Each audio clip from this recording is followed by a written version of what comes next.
Hello doctor Dipankar, আমার কাছে একটা কিউট বেবি এসছে। ওর নাম হলো কৃত্তিকা সরকার, 3 বছরের একটা বাচ্চা।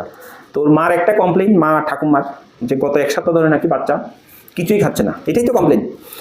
তো নর্মালি এই এজে অনেক সময় অনেক ধরনের পরিবর্তন হয় বাচ্চাদের, কিন্তু ওর হিস্ট্রি নিলাম কিছুদিন আগে, ওর শরীর খারাপ হয়নি, শরীর ঠিক আছে, আদারওয়াইজ বাচ্চার অ্যাক্টিভিটি ভালো আছে, খেলাধুলা করে, দুষ্টমি সব ঠিক আছে, শুধু খায় না। ঠিক আছে, তো এগুলিতে ম্যাক্সিমাম প্যারেন্টস বা ফ্যামিলি মেম্বার্স আমাদেরকে জিজ্ঞেস করে, স্যার একটা রুচির ফাইল দেন। তো আমি সমস্ত প্যারেন্টসকে বলছি, there is a no file for রুচি।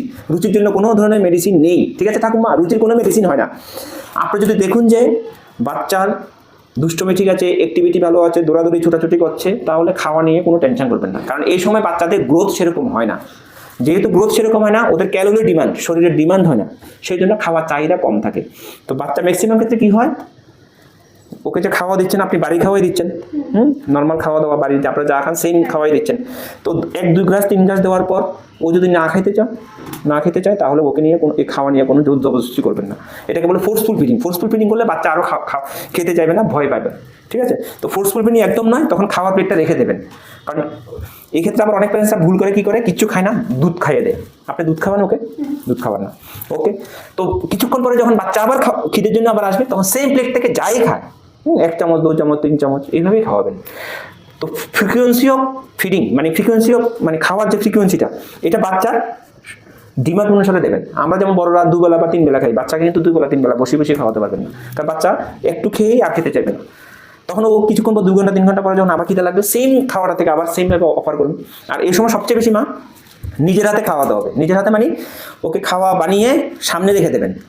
ঠিক আছে, ও তো এখন সব বুঝে, তো একটু একটু করে খাবে। তো নিজের হাতে যদি না শেখে তো অসুবিধা।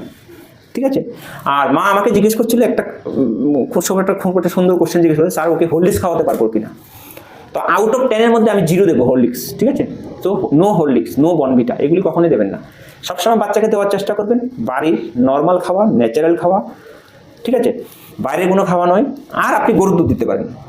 150 থেকে 200 ml গরুর দুধ ইজিলি দেওয়া যায়, আনডাইলিউটেড, জল দিয়ে মেশানো যাবে না, ঘন দুধ। আর দুধ দেওয়ার বেস্টটা হলো সন্ধ্যার সময়।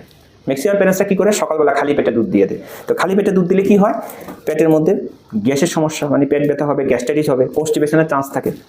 ঠিক আছে, আবার অনেকে দুধ এক্সেসিভ পরিমাণে খাওয়ায়, 500-600 এরকম। দুধ যত বেশি খাওয়াবেন, সেই ক্ষেত্রে বাচ্চার কনস্টিপেশনের চান্স বেশি থাকবে, শরীরে রক্তাল্পতা মানে হিমোগ্লোবিনের কমে যাবে, রক্তের অভাব হবে।